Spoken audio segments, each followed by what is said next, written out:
Alléluia. Amen. Je vous salue dans le nom de notre Seigneur Jésus-Christ. Na wasalimu katika jina la Yesu Kristo.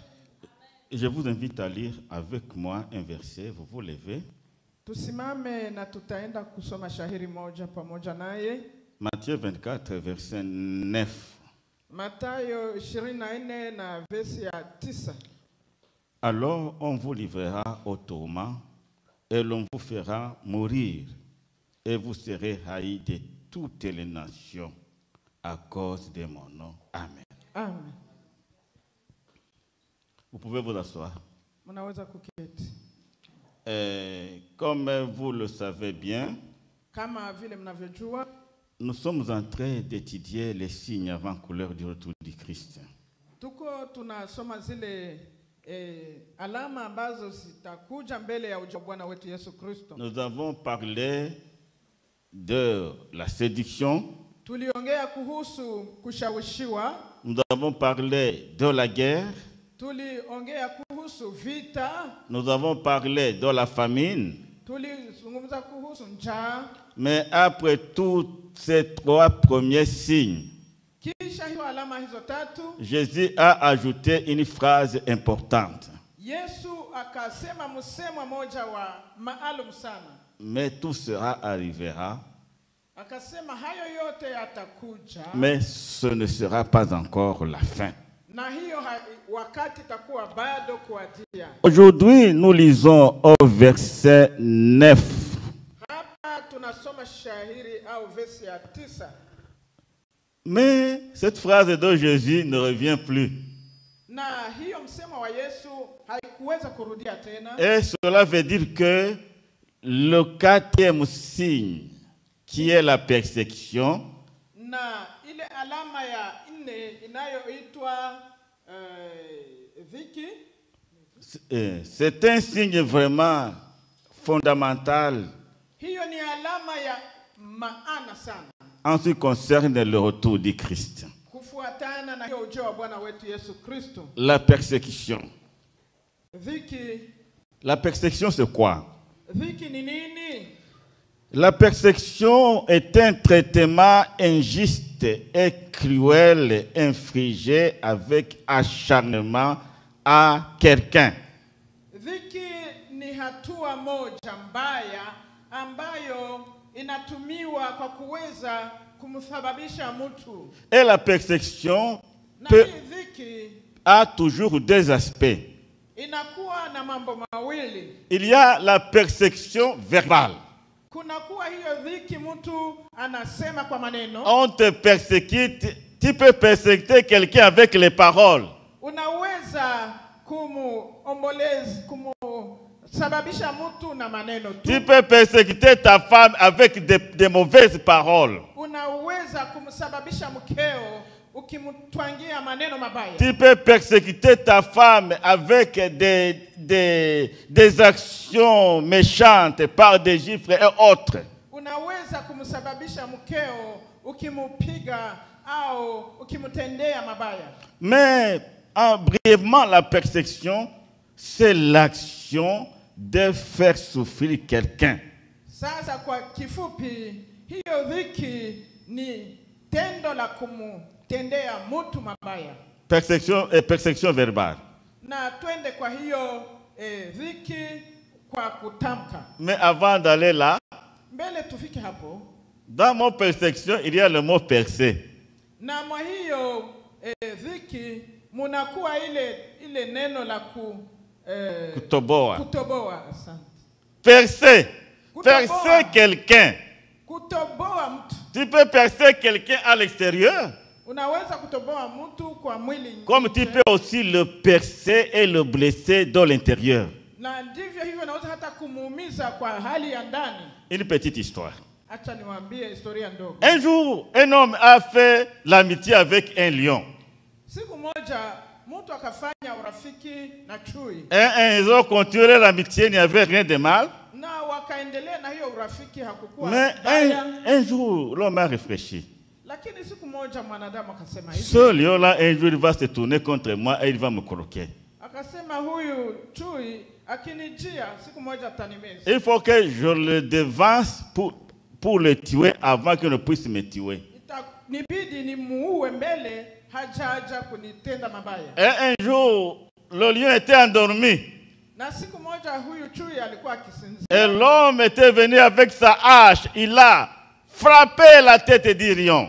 Na huyu baba akakuja na mkuki akapiga ile kichwa. La hache. Akaja na Shoka. akapiga kichwa ya. Et le lion a semblé mourir. Na chui akafanya kama amekufa. Il n'a pas fait semblant, mais il avait vraiment abattu. Ndio alikuwa ameumizwa sana. Mais par chance, le lion n'était pas mort. Lakini hakufa. L'homme est parti. Mwanaume kaenda. Et le lion est parti.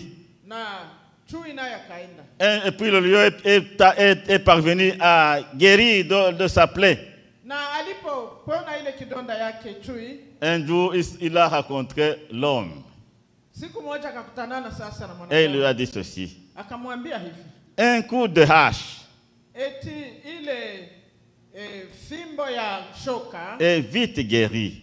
Inapona haraka. Mais la blessure Lakini ile kovu d'une mauvaise parole dure toujours. Ile kovu ya maneno mabaya inabaki tu. C'est-à-dire, en plus de l'avoir abattu avec la hache, akisha kumupiga shoka, il a aussi prononcé des mauvaises paroles. Alisema maneno mabaya kwa chui. Bien-aimé, la parole blesse plus qu'un coup de hache.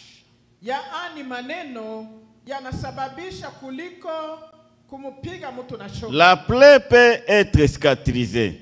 Hiyo kidonda inaweze kapone. Mais la blessure du cœur, lakini ile maumivu ya roho, dire toujours. Inabaki. Si ce n'est la grâce de Dieu. Kama si neema ya Mungu. Et ainsi concerne la persécution, na kuhusu dhiki, évitons de tuer les autres, de blesser les autres vivants. Tuachana na ile ya kuumiza wengine na tungali tunaishi. Parler mal de quelqu'un, kusema mabaya kwa sababu ya mtu, ternir sa réputation, kuharibu mwenendo wake, parler mal de lui, kusema mabaya kuhusu yeye, le dénigrer, kumuaibisha, c'est le tuer deux fois. ni kumuua mara pili. Tu le tues dans la société, unamuua katika mji, ses semblables ne vont plus le considérer. Wengine hawatamkubali tena. Ses amis ne vont plus avoir confiance en lui. Wengine hawatamkubali kabisa Parce tena. que tu l'as tué verbalement. Kwa sababu ulimuua kwa maneno. Cela veut dire quoi? Hii ina maana gani? Nous devons faire attention Ni wajibu wetu kufanya angalisho avec nos paroles. na maneno yetu. Parce qu'avec nos paroles, Maneno yetu nous pouvons construire, tunaweza kujenga. nous pouvons édifier, Tunaweza kujenga. nous pouvons construire une ville. Tunaweza kujenga mji. Et aussi avec nos paroles, Na kwa njia ya maneno yetu pia nous pouvons détruire toute une vie et toute une société. tunaweza kuharibu mji, tunaweza kuharibu mambo mengi. C'est le premier aspect de la persécution. Hii ni neno la kwanza la hii dhiki. Nous sommes tous des persécuteurs d'une manière ou d'une autre. Sisi wote tunatenda dhiki bila kujua. C'est pourquoi nous devons faire attention Ndio maana tufanye angalisho. et demander à Dieu Na tumwambie Mungu de mettre en nous kutia ndani mwetu des paroles de grâce, haleluya, maneno ya neema, des paroles de vie, maneno yanaowisha, des paroles qui édifient. maneno ambayo yanajenga. Alléluia. Amen. Deuxième aspect de la persécution, Na neno la pili ya hii dhiki c'est la persécution physique. ni hii kutenda mtu dhiki kwa mwili. Dans nos familles, Katika jamaa zetu nous persécutons souvent nos enfants. kuna mara tunawatenda vibaya watoto wetu. Nous les persécutons verbalement Tunawatumia maneno, par nos insultes. tunawatukanana, Nous les persécutons verbalement tunawaletea dhiki en les parlant d'une manière dépourvue d'amour.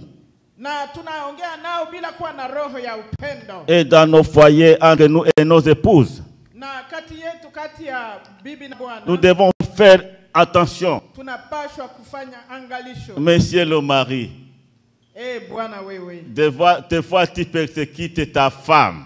mara nyingi unaletea dhiki mke wako. Et madame l'épouse, Na wewe mama, quelquefois aussi tu persécutes ton mari. na wewe kuna mara unaleta dhiki kwa mme wako. Bien-aimés dans le Seigneur, Wa ndugu katika Kristo, nous sommes appelés à nous aimer et à nous aimer véritablement. inatubidi tupendane na tupendane kweli kweli. Nos foyers devraient être le reflet du royaume de Dieu.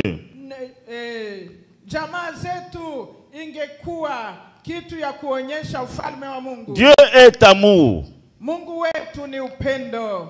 Et ceux qui adorent Dieu Na wale wanaomwabudu doivent l'adorer en esprit et en vérité. ni sharti wamwabudu katika kweli na roho. Et adorer Dieu en esprit et en vérité, Na kumwabudu Mungu katika roho. c'est l'adorer en nous aimant d'abord les uns les autres. Na hiyo inakuja tukipendana sisi kwa sisi. C'est ça qui va être constitué un témoignage devant Dieu et pour notre entourage. Na hii ndio italeta ushuhuda mbele za Mungu na kwa wale wanaoishi nasi. Alors, c'était ici en guise de l'introduction.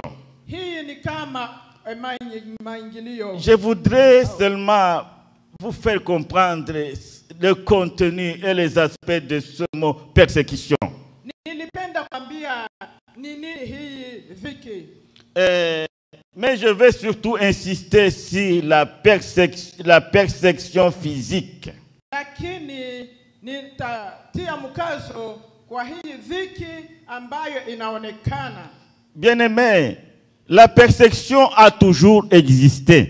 Hii dhiki ilikuwepo tangu awali. Et il existe encore aujourd'hui. Na kwa leo inaendelea kuonekana. Et la persécution existera jusqu'au retour du Christ. Na hii dhiki itaendelea kuweko mpaka ujio wa Bwana wetu Yesu. Si nous regardons de près dans la Bible, Tukiangalia kwa makini katika neno la Mungu, nous voyons que le premier persécuteur fut un homme qui s'appelle Caïn.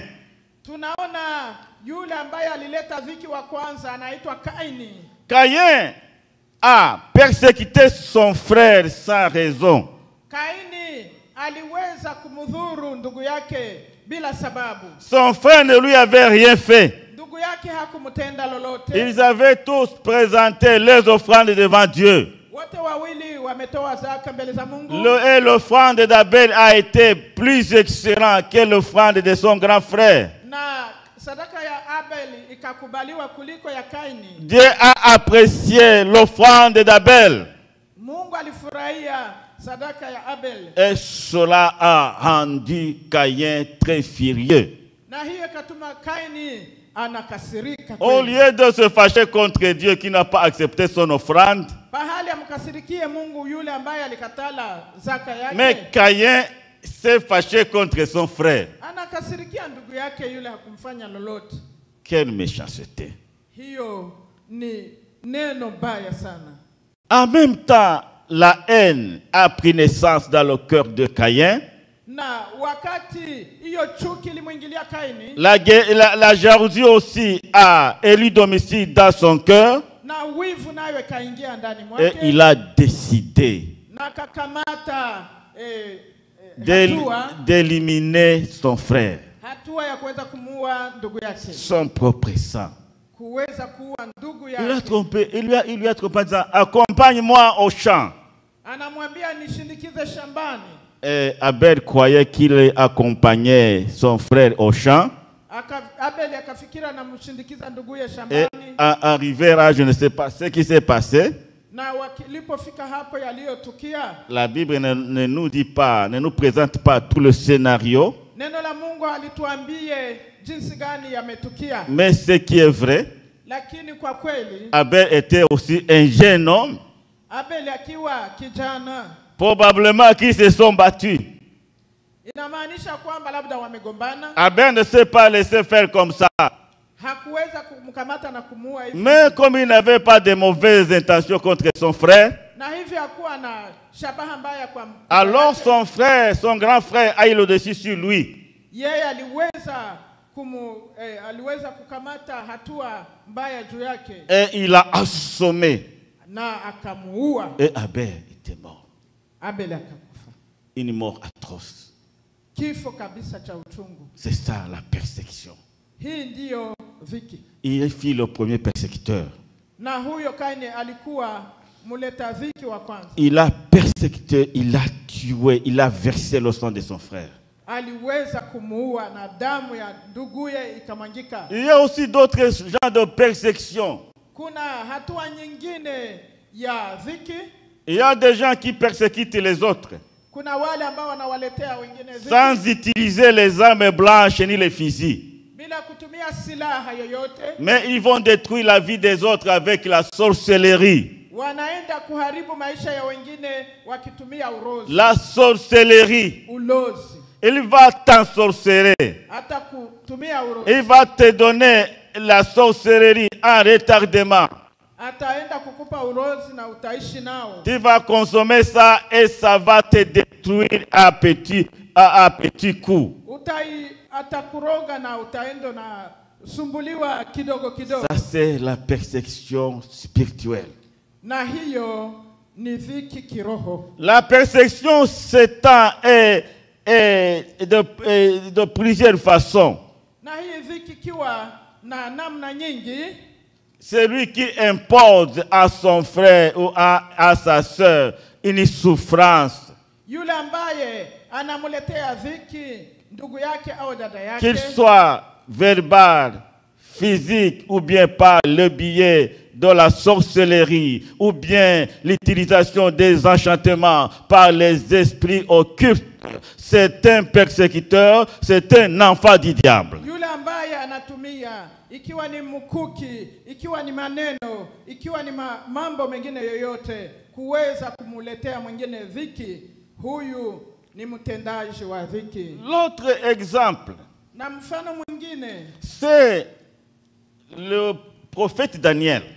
ni yule nabii Daniel. Et ici, je vais parler de la persécution liée à la religion. Hapa nataka kusema ile dhiki ambayo inatembea na dini. La persécution religieuse. Ile dhiki ambayo inatembea na dini. Daniel était grand à Babylone.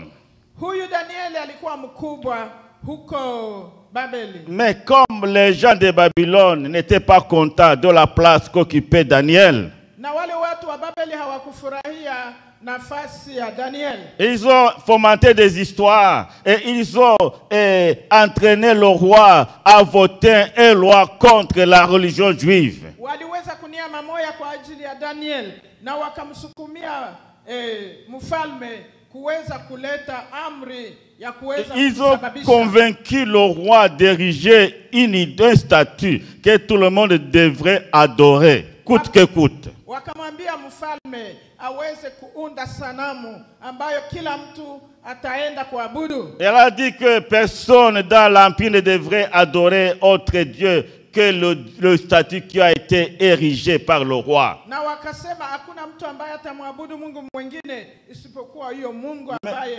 mwami au mfalme alifanya. Et une chose me défie ici. Na neno moja linamtia changamoto. Daniel n'a pas cessé d'adorer son Dieu. Daniel hakupungukiwa na kumwabudu Mungu wake. Il y avait toujours des espions qui étaient autour de lui, Kulikuwa wale ambao walikuwa kumchunguza kila mara. qui attendaient voir comment ils vont l'attraper. Walikuwa wakimchunguza waone jinsi ya kwenda kumshtaki. Mais Daniel n'a pas baissé les bras. Yeye hakuweza kuachia hapo Daniel. Daniel n'a pas eu peur. Hakuweza kupata woga. Bien-aimé, ce qui nous tue, c'est bien la peur.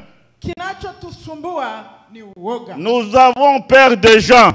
Tunaogopa watu. Parce que nous ne voulons pas que le mal nous arrive.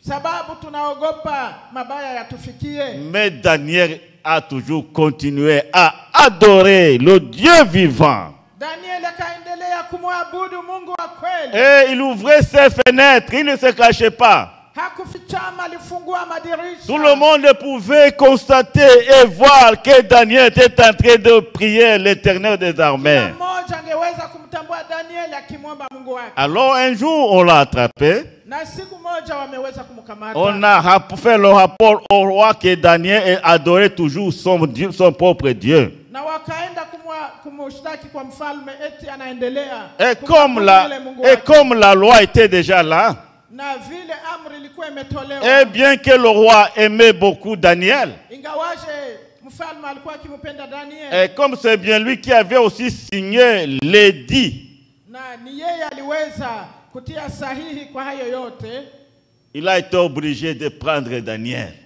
ikamubidi kumchukua Daniel et de le jeter dans la fosse au lion. Akamutupa kwenye tundu la simba. C'était facile pour Daniel de dire au roi, je ne le ferai plus.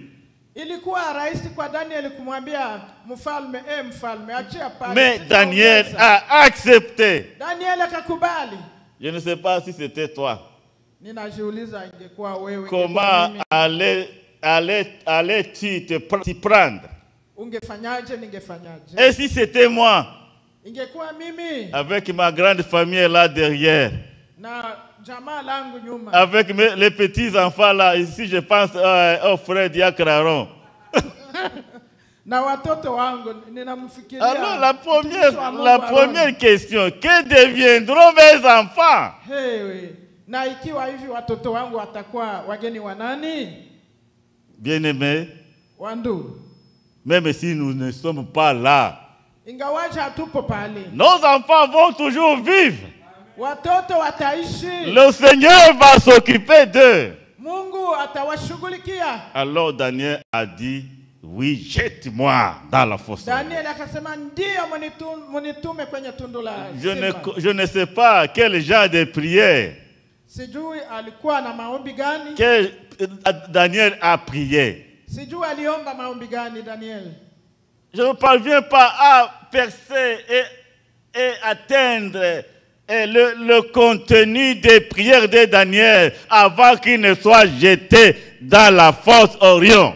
Sifikirie na kushikilia yale maombi ambayo Daniel aliweza kuomba. Mais je peux m'imaginer. Lakini ninafikiri hivi. Peut-être Daniel a dit, labda alisema hivi, ô Éternel, Bwana wangu, entre tes mains, mikononi mwako je me confie. Ninajitia. Souvent nous n'avons pas le temps. Mara hatuna wakati. Et quand nous prions mal. Na mara tunaomba vibaya. Daniel n'a pas dit, oh Éternel, sauve-moi. Hakumwambia Mungu, Mungu ni. Mais il a dit, Éternel, entre tes mains je me confie. Alisema Bwana wangu, mikononi mwako ninajitia. Et que ta volonté soit faite. Na mapenzi yako yafanyike. Il n'y a pas de prière plus grand que celle-là. Hakuna maombi ya maana kushindia hayo. C'est confier entre les mains de Dieu. Kujitia katika mikono ya Mungu. Confions-nous toujours entre les mains de Dieu. Kujitie mikononi mwa Mungu. Et soyons toujours prêts à faire la volonté de Dieu. Na tuwe tayari kuyatenda mapenzi ya Mungu. La parole de Dieu nous dit, neno la Mungu linasema hivi, je serai avec toi. Nitakuwa pamoja na wewe. Même dans le feu. Hata katika moto. Même dans les eaux profondes. Hata katika maji. Les eaux ne t'emporteront pas. Hiyo maji hayatakupeleka. Je serai toujours avec toi. Nitakuwa kila mahali. Je ne t'abandonnerai pas. Nitakuacha. Même dans la fosse Orion. Hata katika tundu la simba. Dieu a devancé Daniel dans la fosse Orion. Mungu alimutangulia Daniel. Les anges de Dieu na wale malaika wa Mungu ont devancé Daniel dans la fosse Orion. Et les anges de Dieu ont fermé les gueules des lions. Na hao malaika wa Mungu wakawafunga vinywa ya simba. Daniel a passé une nuit agréable dans la fosse Orion. Daniel akakuwa na usingizi wa amani kwa hiyo tundu la simba. Parce qu'il était avec Dieu. Kwa maana Mungu alikuwa pamoja naye. Et Dieu était là. Na Mungu alikuwa hapo. Bien-aimés dans le Seigneur, Wandugu katika ne Kristo. perdons jamais de vue la présence de Dieu. Tupilie mbali uwepo wa Mungu. Oui, des fois le malheur peut nous arriver. Ndiyo, tunaweza kupata matatizo. Et nous pouvons mourir. Na tunaweza kufa. Mais l'essentiel Lakini ya maana que nous devons savoir, yale tunapaswa kujua, c'est quand nous perdons notre vie à cause du nom de Dieu, que nous la retrouvons, que nous la gagnons d'une autre manière. Kama tunapoteza imani yetu kwa ajili ya Mungu, tuifikirie na tuishikilie kwa namna nyingine. Jésus nous dit, Yesu akasema hivi, celui qui veut sauver sa vie, yule ambaye anataka kuokoa maisha yake, la perdra. Inamubidi kuyapoteza. C'est un message très difficile à comprendre. Ni neno ambalo inatubidi kujua. Ne cherchons pas à conserver notre vie par nos propres forces, Tusiseme tutachunga maisha yetu kwa nguvu zetu wenyewe. mais abandonnons-nous entre les mains de Dieu. Lakini tuwe katika mikono ya Mungu. Les moments difficiles arrivent. Mambo magumu au nyakati mbaya zinafika. Je ne sais pas ce qui va advenir dans 20 ans devant nous. Hatujui miaka 20 iliyo mbeleni. Commençons à nous préparer. Tuanze kujiandaa. À nous préparer au combat. Tujiandae kwa vita. Nous aurons à mener des combats atroces. Tutakutanana na vita kali. Nous aurons à rencontrer des ennemis. Tutakutanana na maadui. Peut-être que le diable va apparaître en personne Labda shetani atakuja yeye mwenyewe pour nous persécuter de diverses manières. kusudi atutie dhiki kwa namna mingi. Mais abandonnons-nous toujours entre les mains de Dieu. Lakini tudumu katika mikono ya Mungu. L'autre exemple, c'est l'exemple de Shadrach, Meshach et Abednego. Na ingine mfano ni mfano wa Meshake, Shadrake na C'était Abednego. des jeunes gens qui aimaient Dieu. Ni vijana ambao walimpenda Mungu. Et le même scénario s'est passé. Na yaliyotukia, Le roi érige un statut. Mfalme akaleta tena sanamu. Et tout le monde est obligé de s'agenouiller devant le statut et de l'adorer. Na kila mmoja alipashwa kuabudu hiyo sanamu. Mais les jeunes gens Lakini hao hébreux wale wa Ibrania ont dit non. wakasema Nous sivyo. n'allons pas adorer le statut du roi. Hatutakubali kuabudu hiyo miungu. Bien-aimés, apprenons souvent à dire non. Tuige kuwa tunasema Toutefois qu'une chose ira à rencontre de la volonté de Dieu, kama kitu ni kinyume ya mapenzi ya Mungu, soyons toujours courageux de dire non. tuwe na juhudi ya kusema hapana. Ils ont dit non. Wakasema hapana. On les a pris. Waliwakamata. Ils ont témoigné devant le roi.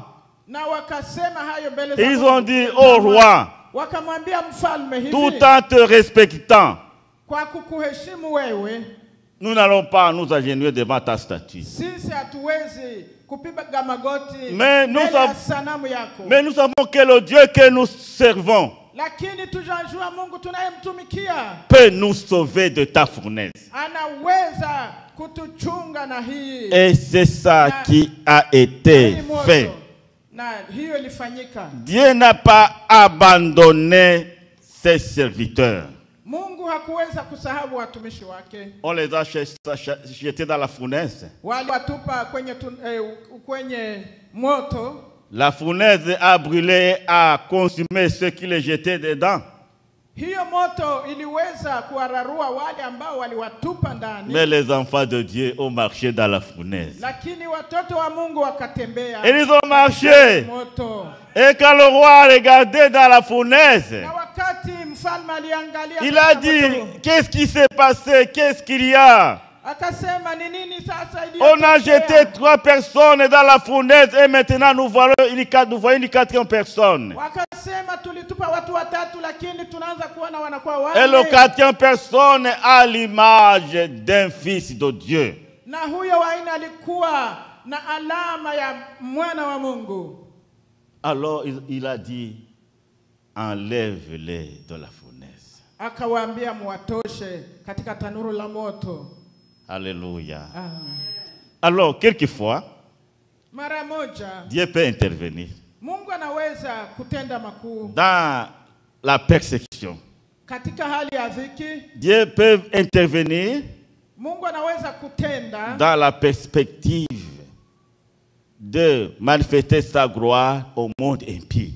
anaweza kutenda kusudi aonyeshe utukufu wake kwa dunia. En ce moment, le nom de Dieu a été glorifié et tout le monde a été entraîné à adorer le Dieu de Shadrach, de Meshach et d'Abednego. Hapo jina la Bwana liliweza kutukuka na wote wakaamua kumtumikia Mungu. Mais il y a encore des moments kuna wakati mwingine où Dieu va nous laisser souffrir. Mungu anaweza kutuacha tukutanane na mateso.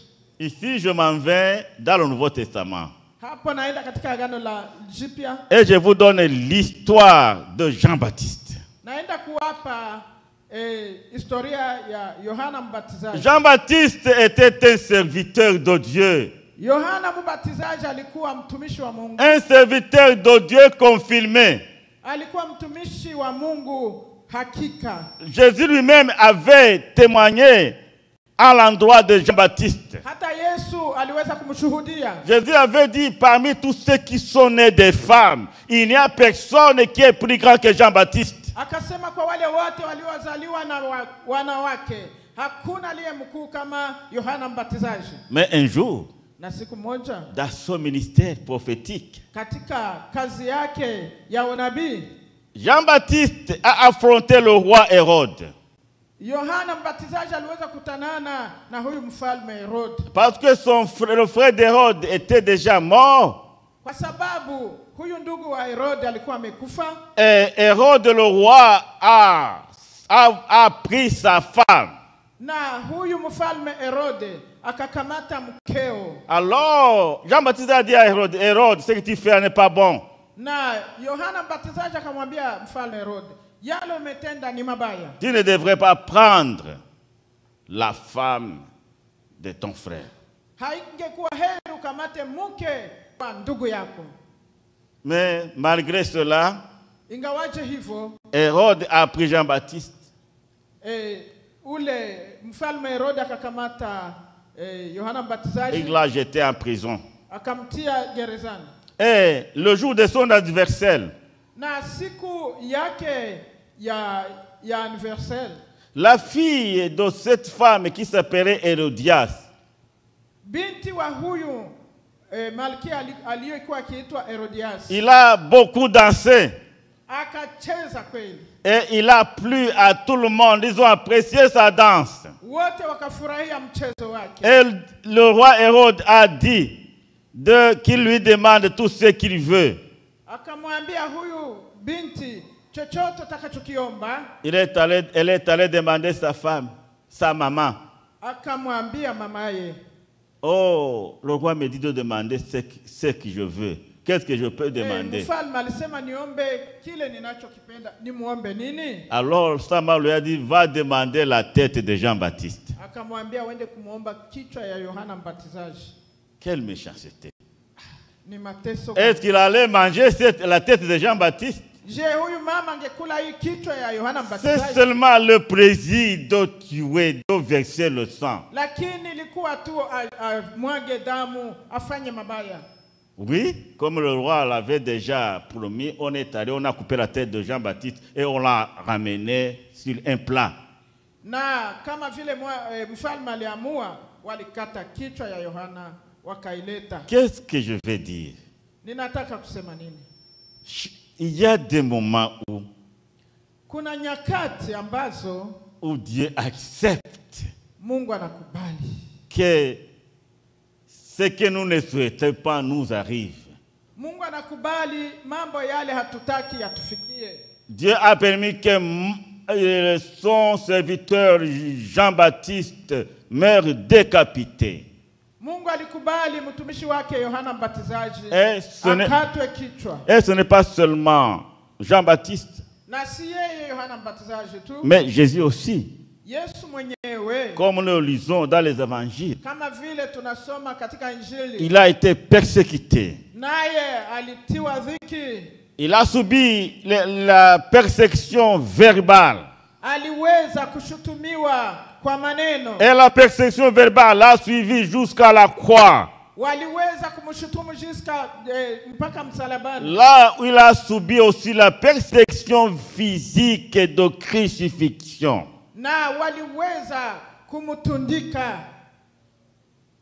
Et Jésus sur la croix a dit, na Yesu msalabani alisema hivi, mon Dieu, pourquoi m'as-tu abandonné? Mungu wangu, en kwa nini umeniacha? En tant qu'humain, kama mtu ambaye anavaa mwili, nous pouvons nous poser des questions. Tunaweza kujiswali mengi. Oh Dieu, où es-tu? D'où vient que tu m'abandonnes seul? Naweza kusema Mungu, sasa hivi ulienda wapi? Namna gani unaweza kuniacha mwenyewe? Mais Jésus a dit finalement, Yesu akasema, entre tes mains, akasema mikononi mwako je mets mon esprit. Ninatia roho yangu. Et il a ajouté, akasema tena, que ce ne soit pas selon ma volonté, isiwe mapenzi yangu, et que ta volonté soit faite. Lakini mapenzi yako yafanyike. Jésus-Christ avait une mission à accomplir dans ce monde. Yesu alikuwa na kazi ya kutenda katika ulimwengu huu. Et cette mission devrait passer par la croix. Na hii kazi ilipaswa kupita pour msalabani, qu'il puisse porter les péchés du monde entier sur lui. kusudi achukue dhambi za ulimwengu. C'est là où Jésus a ouvert la porte du salut. Ni hapo Yesu alifungua mlango wa wokovu. C'est là où Jésus a transporté nos douleurs. Ni hapo Yesu alichukua maumivu yetu. Et le prophète Isaïe avait dit là, en prophétisant sur la mort du Christ, il a dit, c'est par ces meurtrissures que nous sommes guéris. Ndipo Isaya akasema eti ni kwa maumivu yake tuliweza kupona. Et Étienne dans Acte 7 aussi. Na Stefano naye kwa Matendo ya Mitume 7 a été lapidé. Naye aliweza kuwawa. Et l'apôtre Paul était présent. Na huyu mtume Paulo alikuwa hapo. Et il avait approuvé la lapidation d'Étienne. Na mwenyewe aliweza kuhakikisha jinsi Stefano alikufa. Et qu'est-ce qu'Étienne avait dit? Na amesema nini hapo? Il a témoigné de Jésus-Christ. Aliweza kumshuhudia. Il a dit, vous avez tué le juste. Akawaambia, mulimuua mwenye haki. Et alors, quand il a prononcé cette phrase, la foule a poussé des cris. Na aliposema hayo, taifa wakalalamika sana. Et ils ont ramassé des pierres. Wakakamata mawe. Ils ont commencé à le lapider. Wakaanza kumtupia. Et Étienne s'est mis à genoux. Na Stefano akaenda kwa magoti. Et il a prié. Akasema hivi. Il a prié. Akaomba. Qu'est-ce qu'il a dit?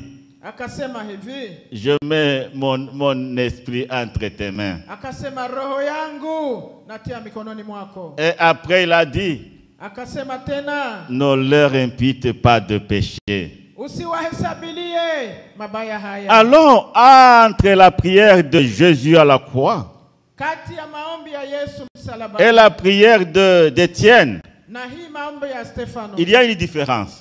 Kuna utofauti. Jésus a commencé à prier pour ses bourreaux. Yesu alianza kuombea maadui. Pardonne-leur parce qu'ils ne savent pas ce qu'ils font. Akasema wasamehe kwani hawajui walitenda. Et en deuxième lieu, il a mis son âme entre les mains de Dieu. Na ndipo akatia roho yake katika mikono ya Mungu. La prière de Jésus n'était pas une prière égoïste. Maombi ya Yesu hakujiangalia mwenyewe. Mais c'était une prière universelle. Ilikuwa maombi ya kuangalia kwanza Et wengine. quand nous sommes en prière, Na wakati tunaomba, évitons de prier une prière égoïste. Tusiombe maombi ya kujipendelea. Ne commençons pas par nos problèmes.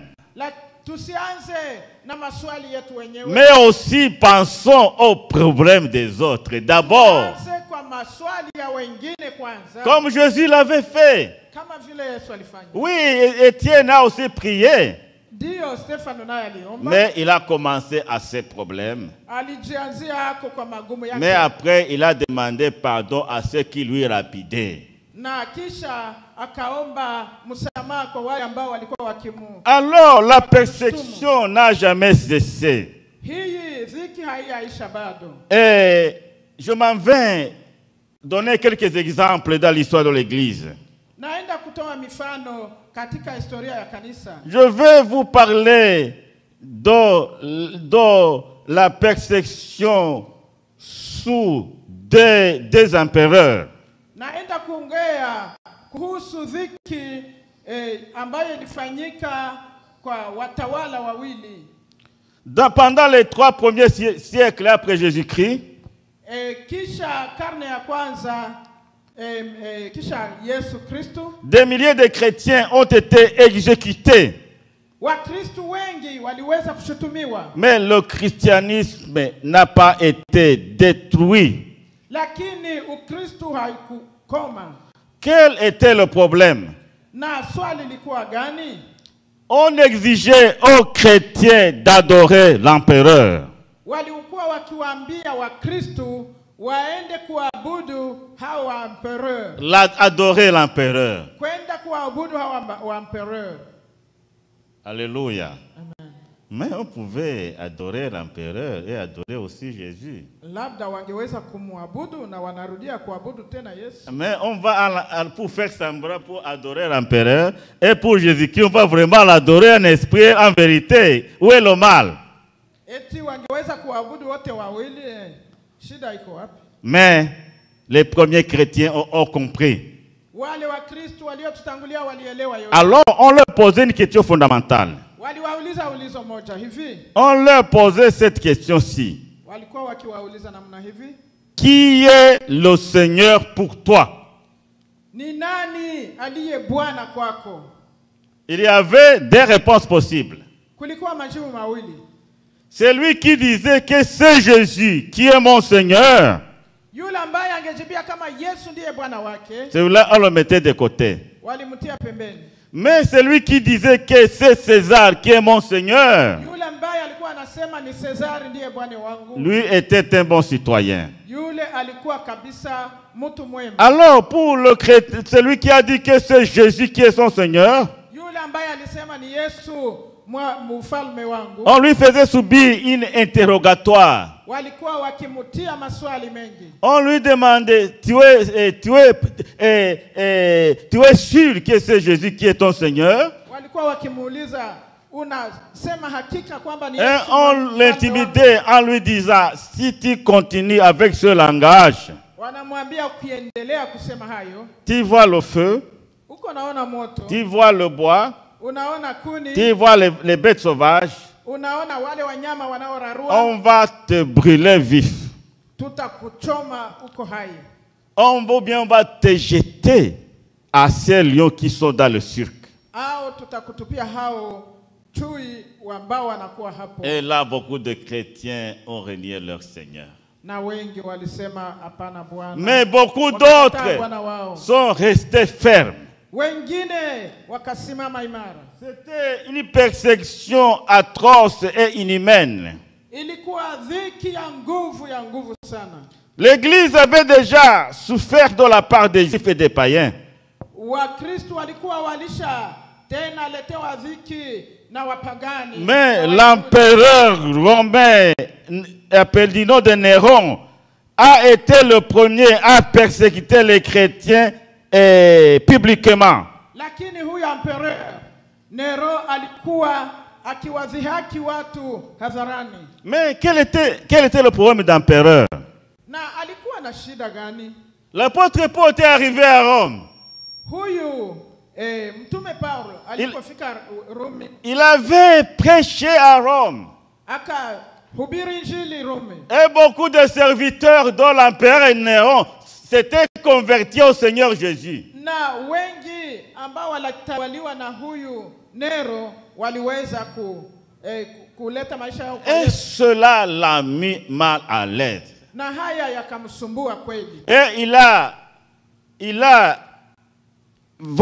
fait voter une loi Ndipo akaleta amri hii. qui disait que celui qui n'adore pas l'empereur Hiyo amri ilikuwa ikisema yule ambaye hata muabudu empereur sera tué, atakufa, sera brûlé au feu, watamchoma kwa moto, ou bien sera jeté aux animaux sauvages. au watamtupia wanyama wa porini. Il a publié une loi Akaweza kusema hiyo amri pour défendre d'adhérer à la religion chrétienne. anakataza watu kuweza kuingia katika dini, Mais ce soir n'a pas tenu. na hiyo haikuweza kukamata. Son loi a été boycottée. Mambo aliyoyafanya watu wameyakataa. Mais comme les chrétiens allaient prier dans des catacombes dans la ville de Rome, Na kama Wakristo walikuwa wakienda wanaomba mahali hapo kwa mji wa Roma, l'empereur romain a fait incendier la ville de Rome huyu empereur akachoma hiyo mji ya Roma et a mis ce crime sur le dos des chrétiens. na hii mambo aliyoyafanya kayatia kwa mgongo wa Et Wakristo, il a commencé à torturer méchamment les chrétiens. na akaanza kuwadhihaki sana Wakristo. Alors qu'est-ce qu'il faisait en peu de mots? Alikuwa akifanya nini kwa machache? Premièrement, on prenait des personnes, Alikuwa akiwakamata watu, on les habillait les peaux des bêtes sauvages. walikuwa wakiwavika ile ngozi ya wanyama wa porini, Et puis on les jetait aux chiens méchants. na wanawatupia mbwa wakali, Et les chiens les dévoraient. na hao mbwa walikuwa wakiwala. Je ne sais pas si vous comprenez cette situation. Nafikiri munasikia hiyo hali. Les chiens les dévoraient croyant que ce sont des animaux sauvages. Mbwa waliwala watu wakifikiria kwamba ni wanyama wa mwituni. Et qu'est-ce qu'ils faisaient encore? Walifanya nini tena? Ils prenaient la matière inflammable comme dans l'essence. Walikuwa wakikamata ile sawa essence ambayo inaweza kuleta moto. Ils trempaient les habits des personnes dans cette matière. Walikuwa wanatia mavazi yao katika hiyo, Et puis on les disait de les porter encore. na wanawaambia wavae tena, Et puis on les prenait, na wanawakamata, on les attachait sur les poteaux na wanawafungia kwenye nguzo, et on allumait le feu. na kuwasha moto. Les personnes brûlaient toute la nuit comme des lampes pour éclairer la ville. Na hao walikuwa wakiwaka moto usiku kucha, na mji ulikuwa umeangaa. Et ils étaient consumés par le feu jusqu'à devenir les cendres. Na waliliwa na moto na wakageuka majivu. Et d'autres, Na wengine on aurait ramassé de bois. walikuwa wakiokota kuni, Et puis on préparait un bûcher. na wanatengeneza mahali, Et puis on allumait le feu. na wanawasha moto, Et puis on déposait quelqu'un sur le bois qui est en flamme. na wanakamata mtu wanamterekeza kwenye moto unaowaka. Et la personne brûlait jusqu'à ce qu'il soit détruit, jusqu'à ce qu'il devienne le cendre. Na huyo ameugua mpaka anakuwa majivu. Il y avait des pratiques cruelles Kulikuwa matendo mabaya que l'empereur Néron et sa suite ont fait souffrir les chrétiens. hayo ambayo Neron aliweza kutumia kusudi aweze kudhihaki watu. Aussi, c'est l'empereur Néron Huyu empereur Nero qui a tué, qui a persécuté l'apôtre Pierre. ni huyu ambaye aliweza kumuua mtume Petro. Comme l'apôtre Pierre était un juif, Kwa sababu Petro huyu alikuwa il Myahudi, devrait être crucifié. alipashwa kutundikwa. Alors l'apôtre Pierre a dit, Na Petro akasema hivi, je ne veux pas être crucifié comme mon sauveur. sitaki ni sulubishwe kama mfalme wangu Yesu, Crucifie-moi en renvers. lakini mkamate kichwa changu ndicho mutie chini. L'apôtre Paul a été persécuté et est mort par crucifixion. Yaani Petro waliweza kumgeuza kusudi waweze kumtundika. Et l'apôtre Paul, Na mtume Paulo, l'apôtre Paul, comme il s'était déclaré citoyen romain, na Paulo kwa sababu alikuwa anasema yeye ni Mrumi, on l'a tué par décapitation. yeye wakamuua, Par décapitation. wakamuua wakimkatakata. Bien-aimés, si je vous dis ces choses, Kama ninawaambia haya, je voudrais que nous puissions nous comprendre et nous préparer à bien affronter l'avenir. ninawaandaa kwa yale ambayo yatakayokuja. Parce que ce genre de persécution Hii dhiki nous attendent devant, inatungoja huko dans un futur avenir. katika siku Ce zinazowadia. genre de persécution nous attend. Hiyo dhiki inatungoja. Un autre exemple que je vais vous donner, Acha niwape mfano mwingine. et c'est cet exemple que je vais m'arrêter, finir mon message. Ni hiyo itanisaidia kumaliza somo langu. C'est le martyre de Polycarpe.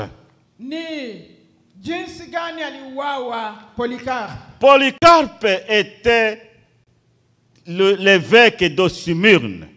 Huyu Polycarpe alikuwa hapo Smyrne. Smyrne est une ville de l'Asie mineure. Hii Smyrne ilikuwa mji ya Asia.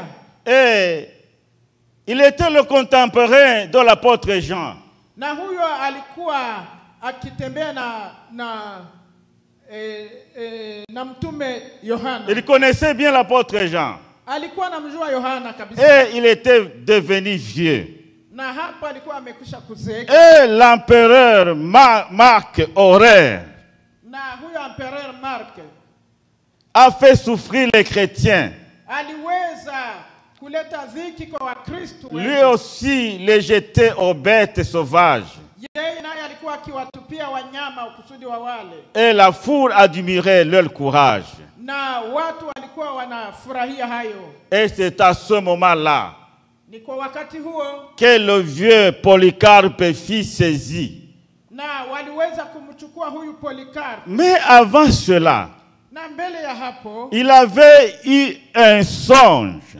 aliweza kupata ndoto. Il avait vu en songe que son oreiller était en train d'être consumé par le feu. Akaona ndoto, akaona hiyo msego wake iko inaugua moto. Et il a dit, maintenant je comprends. Akasema sasa ninaelewa. Je serai brûlé pour le nom de mon Seigneur. Yaani nitaugua moto. Et il avait dit Akasema hivi. que la volonté de Dieu soit faite. Akasema mapenzi ya Mungu yafanyike. Les gens ont essayé de le décourager. Watu wakaanza kumvunja moyo. Lui disant, toi Polycarpe, tu es très vieux. Wanamwambia wewe Polycarpe umezeeka sana. Dis seulement que tu vas adorer César et on va te laisser la vie. Ukisema utaenda kumwabudu César, watakuacha Et alors, il a dit non, il a refusé et a dit akakataa, akasema hivi, que la volonté de Dieu soit faite. akasema mapenzi ya Mungu yafanyike. Oh, Dieu veut nous entendre prononcer cette phrase. Mungu anapenda tuweze kutamka haya. Que la volonté de Dieu soit faite. Mapenzi ya Mungu Est-ce que yafanyike. tu peux le dire avec moi? Je, unaweza Que la volonté de Dieu soit faite. mapenzi ya Mungu yafanyike. Que la volonté de Dieu soit faite dans ma vie. Mapenzi ya Mungu Que la volonté de Dieu soit faite dans mon foyer. Mapenzi ya Mungu Que la yafanyike volonté de Dieu soit katika jamii. faite dans tout ce que j'ai fait. Mapenzi ya Mungu yafanyike katika Que ce ne soit pas ma volonté, isiwe mapenzi yangu, mais ta volonté. lakini mapenzi ya Mungu. Les magistrats sont arrivés. Les magistrats sont arrivés. Hao ambao wanatoa shauri wakafika. Ils lui ont dit, qu'il y a-t-il de mal à prononcer César est mon Seigneur? Kuna shida gani ukisema Kaisaria au nasema Yesu? Et Polycarpe a dit, je ne referai pas. Polycarpe akasema siwezi kutenda Il hayo. a dit non. Akasema hapana. Souvent dans des situations, Katika hali tunayokutana nous avons de la peine à dire non. tunashindwa kusema hapana. Souvent nous cherchons à jongler. Tunatafuta kupita mbele na nyuma. Mais Dieu n'aime pas et ne supporte pas les jongleurs. Mungu hapendi ile kuwa na mambo mawili. Dieu veut que nous disions non au mal. Mungu anataka tuseme hapana mbele ya mabaya. Dieu veut que nous disions non à ceux qui veulent et salir le nom de Dieu. Anataka tuseme hapana kwa wale ambao wanachafua jina lake. Ayons le courage Tuwe na juhudi de dire non tuseme hapana devant quiconque veut nous séparer de l'amour de Christ. mbele ya yeyote anataka kututenga na upendo wa Mungu. Polycarpe dit, je ne le ferai pas. Polycarpe akasema siwezi kutenda hilo. On l'a amené à la Surque où était rassemblée une grande foule qui avait soif de son sang. Wakamubeba mahali kulikuwa kumekutanika watu wengi. Et on lui a dit, Polycarpe le vieux, Wakamwambia wewe mzee Polycarpe, jure au nom de César et maudit ton Seigneur Jésus-Christ. Sinon, je te rends la liberté. sema uwape kwa jina la César na ukatae Bwana Yesu. Polycarpe répondit, Polycarpe akajibu hivi, et c'est ça qui m'intéresse beaucoup. na hii ndiyo ya maana sana. Et c'est ce témoignage qui a intéressé les hommes et les femmes de Dieu. Na hii iliweza kutia moto wa wanawake na Bwana wa Mungu. Je m'en vais vous lire sa déclaration. Acha niwaambie aliyoamua Devant son juge, mbele ya yule ambaye angemhukumu. il a dit, Akasema hivi, il y a 86 ans que je le sais. inakuwa miaka 86 tangu ninamtumikia Mungu. Il ne m'a jamais fait aucun mal. Haja nitenda mabaya. Comment donc pourrais-je maudire mon roi et mon sauveur? Namna gani sasa niweze kutenda mabaya mbele ya Bwana wangu? Et le magistrat lui a dit, Na yule mtoa shauri akamwambia, tu vois là les bêtes sauvages? akamwambia sunaona hao wanyama wa pori? Moi je vous ferai brûler vif si vous ne voulez pas vous repentir et maudire Jésus. Mimi nitakuchoma ukiwa hai kama haumwache huyu Yesu. Il y a ici une réponse qui m'a beaucoup vraiment édifié. Hii jibu lake liliweza kumutia moto. Il a dit, il a répondu, vous me menacez avec le feu qui brûle pendant 1 heure et qui s'éteint.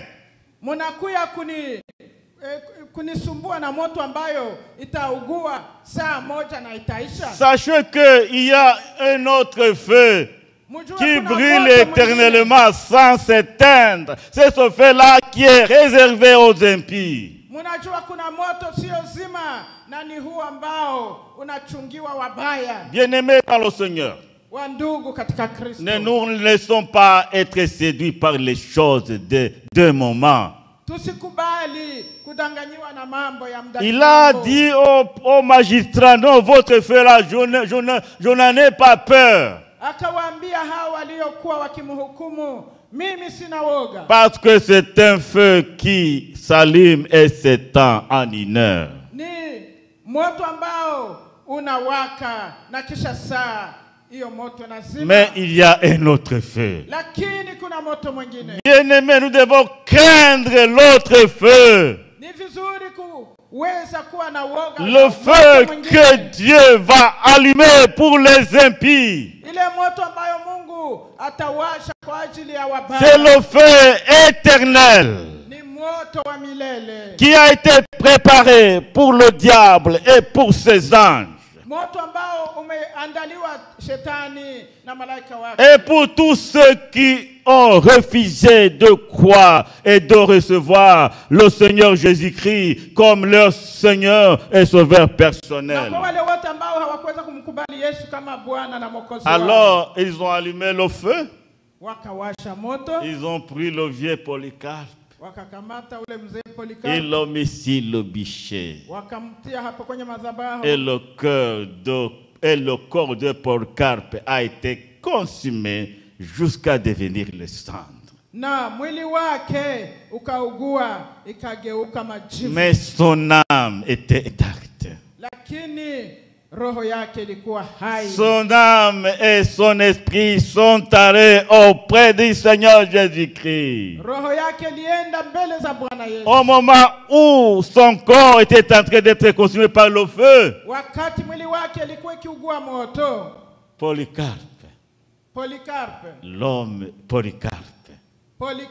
l'homme intérieur qu'il était, huyo ambaye alikuwa ndani, il regardait ce qui se passait. alikuwa akiona yaliyoyafanya. Il regardait comment son corps était en train d'être consumé. Aliona mwili wake kiugua. Et j'imagine, et je vois en esprit comme il est en train de se moquer d'eux. Naona kwa roho jinsi alikuwa akiwachekelea. Jésus n'avait-il pas dit, Yesu si alisema hivi, ne craignez pas ceux-là qui peuvent tuer le corps, msiwaogope wale ambao wanaweza kuharibu mwili, mais craignez ceux qui peuvent tuer le corps et l'esprit et les jeter dans la guerre. Lakini muogope yule ambaye anaharibu roho na mwili na kutupa katika Bien-aimés dans le Seigneur, jehanamu. Jésus dit Yesu anasema hivi, que dans les derniers temps, kwa siku za mwisho, avant son retour, mbele Yesu arudie, il y aura la persécution. kutakuwa dhiki. Et cette persécution va surtout concerner les enfants de Dieu, ceux qui croient en Jésus. Na hiyo dhiki itakuwa kwa ajili ya wale ambao wanamwamini Mungu. Et c'est maintenant que nous devons nous préparer. Ndio maana tujiandae. Serons-nous prêts à affronter la persécution? Je, tupo tayari kuweza kuishi dhiki? Es-tu prêt à affronter cette persécution à venir? Je, upo tayari kungoja hiyo dhiki? Demandons la grâce de Dieu. Tuombe neema ya Mungu. Il nous faudra la grâce de Dieu. Inatubidi kuwa na neema ya Mungu. Il y a les jeunes gens disent non, moi j'ai encore des projets. Vijana wanasema ningali na la kufanya. Guylaine va dire moi je dois encore étudier. Guylaine anasema mimi siamaliza masomo. Et d'autres vont dire je vais d'abord me marier. Wengine si nitaolewa kwanza. Bien-aimé, c'est bien d'étudier, se marier. Ni vizuri kusoma na kuolewa. Mais ce qui est important, ya maana c'est nous préparer. Ni kujiandaa. Même si tu es en train d'étudier, hata kama uko najifunza, si les choses changent, kama mambo yanabadilika, tu devras être prêt à prendre la position pour Christ et pour Dieu. Itakuwa vizuri uwe tayari kushikamana na Kristo. Nous devons faire attention pour que la séduction du siècle présent ne nous amène pas à opter pour l'antéchrist. Kusudi mashawishi ya leo isitupeleke kwenda kukutanana na yule antéchrist. Jésus dans Matthieu 5, 10-12 nous donne un enseignement solide pour voir comment nous devons traverser cette période. Yesu katika Mathayo 5 anatuambia jinsi gani ya kuweza kuyafikiria haya. Matthieu 5, 10-12 il dit, Mathayo 5:12 anasema hivi, heureux serez-vous lorsqu'on vous insultera. Heri kwenu wakiwashutumu na kuwatukana, qu'on vous persécutera, wakiwatia dhiki, et qu'on dira faussement de vous toutes sortes de mal, na wakiwasingizia na mambo mengi, à cause de moi. Kwa sababu yangu. Réjouissez-vous et soyez dans l'allégresse, furahini na muishi katika furaha, parce que votre récompense sera grande dans les cieux. Kwa sababu thawabu yenu itakuwa kubwa mbinguni. Car c'est ainsi qu'ils ont persécuté les prophètes qui ont été avant vous. Kwa sababu ni vivyo hivyo waliweza kushutumiwa manabii waliokuwa mbele yenu. Jésus nous dit ici des choses fondamentales.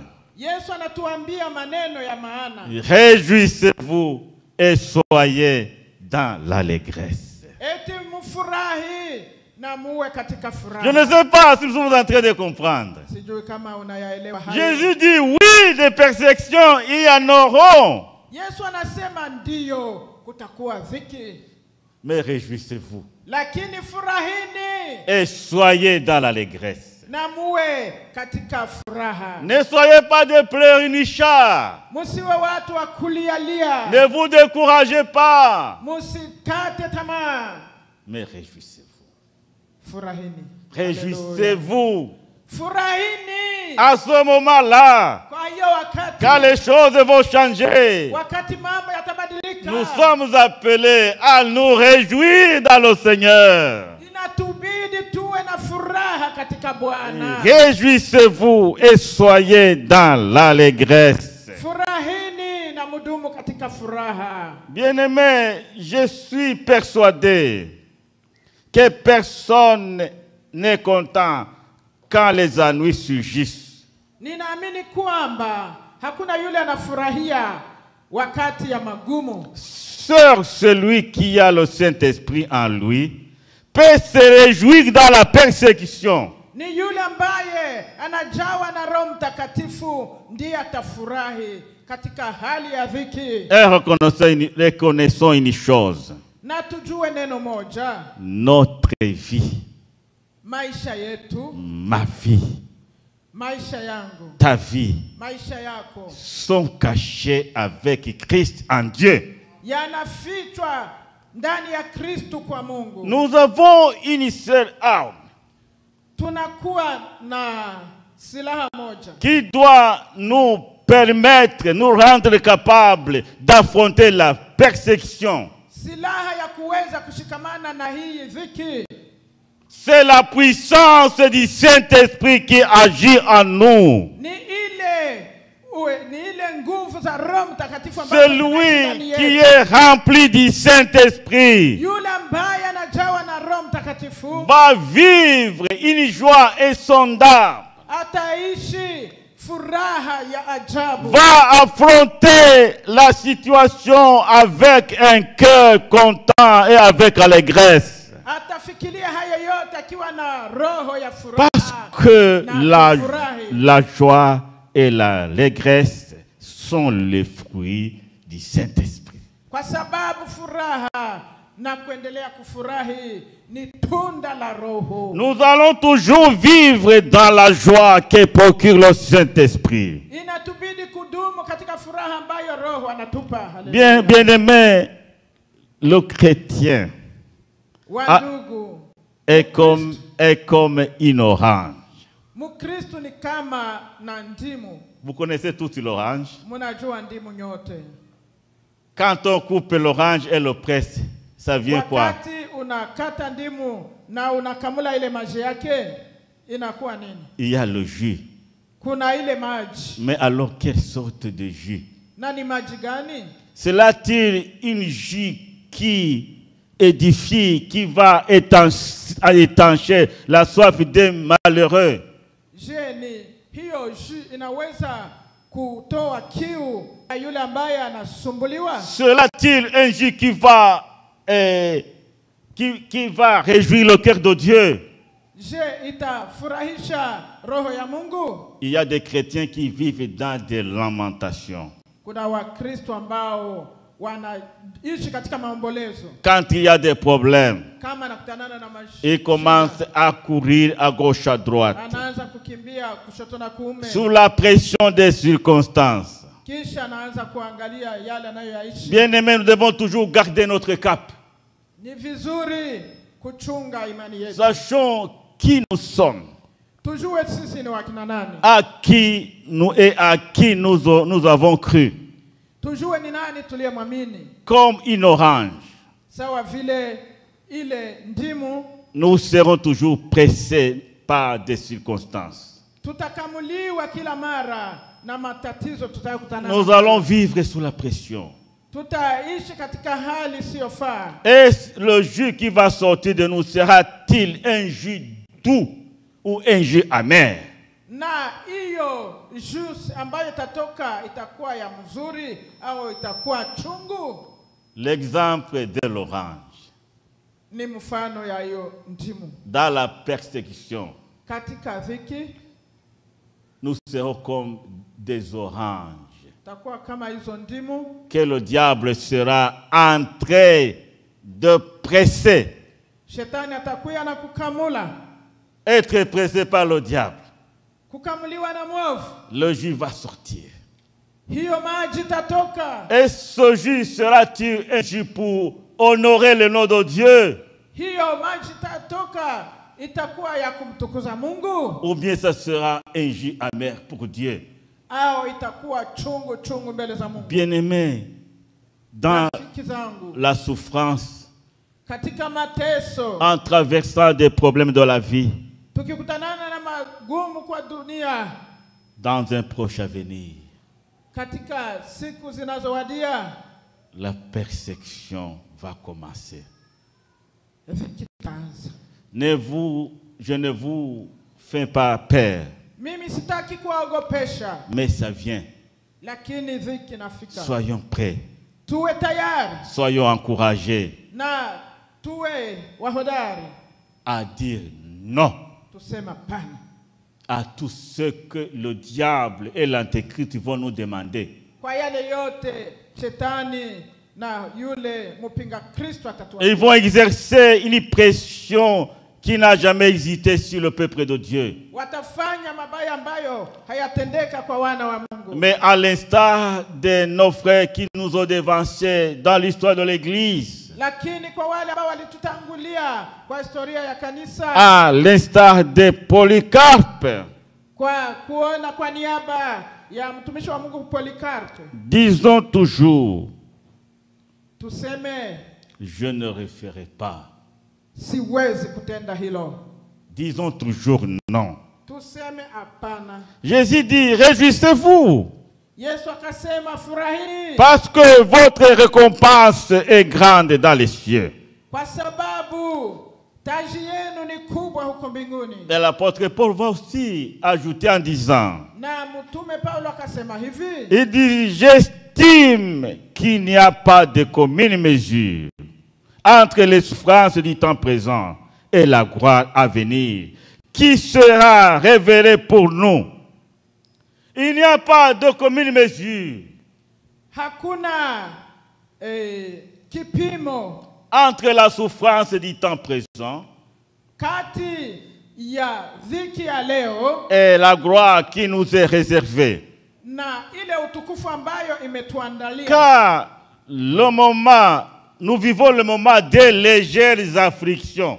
Kwa sababu tunaishi wakati ya mambo sio magumu sana. L'apôtre Paul dit que ce que nous traversons, ce sont les légères afflictions. Mtume Paulo akasema ya kwamba tunayaishi mambo ambayo si magumu zaidi. Mais ces afflictions ne seront pas toujours légères. Lakini hayo tunayokutana hayataendelea kuwa Ça va, au fil du temps, ça va prendre des mesures difficiles à supporter. Jinsi siku zinaendelea yanakuwa magumu kwa kuweza kuishi. Mais sachons toujours que nous avons des récompenses qui nous sont réservées dans le royaume de Dieu. Lakini tujue ya kwamba tumeandaliwa taji katika ufalme wa Mungu. Bien-aimés, soyons toujours fidèles. Na tuwe kila wakati waaminifu. Parce que ce qui nous arrive, Yale ambayo yanatufikia, ce sont de légères afflictions. ni mambo ambayo ni dhiki ya kitambo. La gloire éternelle nous attend. Lakini utukufu wa milele unatungoja. Veux-tu entrer dans cette gloire? Je, unapenda kuingia katika utukufu huu? Fixe tes regards sur Jésus. Wewe mtazamie Yesu. Crois en Dieu. Umuamini Mungu. Sache que même dans les situations difficiles, Ingawaje katika hali ngumu, le Seigneur ne t'abandonnera pas. Bwana hatakuacha. L'apôtre Paul a bien compris. Huyu Paulo aliweza kuyaelewa haya. On ne peut pas comparer les souffrances du temps présent Hatuwezi kulinganisha mateso ya wakati wa sasa à la gloire à venir. kuyatofautisha na hiyo utukufu ambao unakuja. Apprenons du serviteur de Dieu Polycarpe. Tuweze kuiga yale yaliyompata mtumishi wa Mungu Polikarpo. On lui suggère de dire, César est mon Seigneur. Hapo walitaka amkubali huyu César kumwacha Yesu. Et il répondit, je ne le ferai pas. Akasema siwezi kutenda hilo. Le magistrat lui dit, je vais vous brûler vif. Na yule mkata shauri akamwambia nitakuuguza ukiwa Et il unaangalia. dit, vous me menacez avec le feu qui brille 1 heure et puis ça s'éteint. Eti mnaanza kunishutumu na moto ambao utawaka saa moja na kuzimika. Mais soyez sûrs qu'il y a un feu qui va brûler les impies éternellement. Un feu qui ne s'éteint jamais. Akasema kuna moto ambao umeandaliwa wale wabaya na hiyo moto ni wa milele. Bien-aimés, ne cédons pas aux menaces des ennemis. Tusikubali kufikiria hiyo kushutumiwa na maadui. Aux menaces du diable. Hiyo kushutumiwa na shetani. Le diable ne veut pas que nous puissions un jour hériter le royaume de Dieu. Hapendi tuweze kuurithi ufalme wa Mungu. Soyons toujours fermes. Lakini tuwe waangalifu. Disons toujours. Tuseme hivi kila mara. Je mets ma vie entre tes mains, Seigneur. Nimeweka maisha yangu mikononi mwako Bwana. Et ajoutons en disant, Seigneur, que ta volonté soit faite. Mapenzi yako yafanyike. Jésus a dit, Yesu akasema, c'est lui qui aime sauver sa vie. Yule ambaye anataka kuokoa maisha yake la perdra. Atayapoteza. Mais c'est lui qui veut gagner sa vie. Yule ambaye anataka doit accepter de la perdre pour la retrouver. Anapaswa kuyapoteza kusudi aweze kuyapata tena. Bien-aimés dans le Seigneur. Ndugu katika Kristo. Nous venons de parler de la persécution. Tunatoka kusema kuhusu dhiki. Mais je suis un peu triste. Lakini nasikia huzuni. Parce que la plupart des gens étaient en train de sommeiller. Wengi walikuwa wakisinzia. Je vous en prie. Na wasisa. Gérez bien vos week-ends. Muwe mnatumia juma lenu vizuri. Les week-ends, nous devons toujours gérer ça. Wakati ya kupumzika muwe mnajaribu kuona jinsi ya kufanya. Il faut bien dormir le samedi. Hiyo siku ya saba muwe mnasinzia vizuri. Dormir à temps le samedi. Mulale mapema hiyo siku ya pour sita. Que nous puissions être en forme. Kusudi tuwe makini. Pour venir adorer notre Seigneur. Wakati wa kuja kumwabudu Mungu wetu. Que Dieu nous bénisse. Mungu atubariki. Nous venons de parler du quatrième signe avant-couleur. Tunatoka kusema juu ya alama ya ine mbele ya ujio wa Yesu. La persécution. Dhiki. Je peux parler.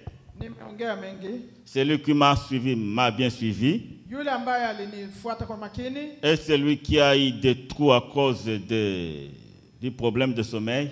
Na yule ambaye kwa sababu ya usingizi hakuweza kufaulu. Bientôt le message sera mis sur YouTube. Hiyo somo itaenda kwa YouTube. Et celui qui n'a pas bien suivi pourra bien suivre. Yule hakufuata vizuri anaweza kuikutana hapo kwa YouTube. Que Dieu nous bénisse. Mungu awabariki. Prions le Seigneur. Tuombe Mungu. Nous allons demander la grâce du Seigneur. Tunaenda kuomba neema ya Mungu. Afin que nous puissions demeurer fidèles. Tuendelee kuwa waaminifu. Lorsque ces moments qui sont déjà là vont nous atteindre. Kusudi nyakati ile isitufikilie. Ok, nous allons prier. Nous demandons à notre frère Aaron de nous conduire dans cette prière. Demandez au Seigneur mtumishi wa Mungu aende kuomba. De nous accorder sa grâce. Mungu atushushie neema yake. Afin que nous puissions tenir ferme. Kusudi tuwe wakamilifu. Pendant ce moment de persécution. Kwa hii wakati ya dhiki. Qui vont bientôt tomber sur les têtes des chrétiens. Kwa sababu itakuja kwa ajili ya Wakristo. Priez pour nous au nom de Jésus. Njoo tuombee mtumishi wa Mungu.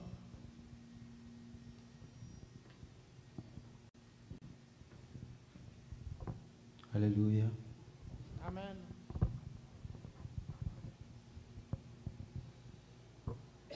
Baba Mungu, tunasema utukuzwe. Tunalibariki jina lako, tunaliinua. Kwa sababu ni jina lenye nguvu na uwezo. Wewe ni Mungu wa nyakati.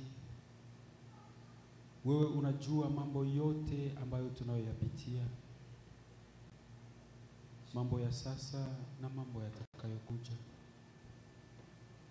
Asante kwa amani, nguvu, baraka ambazo tunazoziishi sasa. Tunakuomba Bwana, neema zako usitupungukie wala kutuachilia wakati dhiki hii itakayokuja kwetu. Tunaomba neema zako Yesu Kristo, ili wakati huo utakapofika ushindi uonekane maishani mwetu. Bwana, tusifananishwe na watu wengine wowote wale, lakini tufuate mifano ya hawa mashujaa ambao tumetoka kufunzwa jioni ya leo. Zaidi mfano wa Polycarp, huyu ambaye alikubali kukataa na akakubali dhiki hii mpate, kwa sababu alijua ya kwamba kisha dhiki hii kuna furaha, kuna utukufu wa ajabu ambao utaingia maishani mwake. Na sisi pia Mfalme, tunaomba neema hiyo, jinsi tulivyo hapa mahali hapa wakati kama na huu, na yaanzie kwetu Bwana. Acha uweke nguvu mpya katika maisha yetu, acha uweke roho mpya katika maisha yetu, ili Bwana moyo huu ambayo uliomuongoza Polycarp na hawa wengine upate kuingia kwetu na kutuongoza katika dhiki ya maisha yetu. Acha Bwana maisha yetu tupate kujua ya kwamba kuna utukufu. Ingawa dhiki, ingawa mateso, ingawa shida, kuna utukufu ambao unaandaa kwa ajili ya maisha yetu. Tunakutukuza Bwana kwa sababu maneno haya, mafundisho haya yatakuwa kwetu kama vile nguvu, yataleta kwetu mwenendo mpya, mwelekeo mpya. Mafundisho haya Bwana utayaweka maishani mwetu, yani tupate kujua ya kwamba uko pamoja nasi, na mahali ulipo Bwana ni utukufu unakaa. Asante kwa wote waliosikia. Acha Bwana haya waliosikia Bwana, yasikia yote yapate kuongoza maisha yetu. Yasiishie tu mahali hapa, lakini hata tutakapokuwa nyumbani tuendelee tunatafakari, ili tuendelee tunajiandaa na kujua ya kwamba utukufu wako uko zidi ya dhiki ya dunia hii. Tunaomba tukiamini katika jina la Yesu Kristo wa Nazareti. Amen.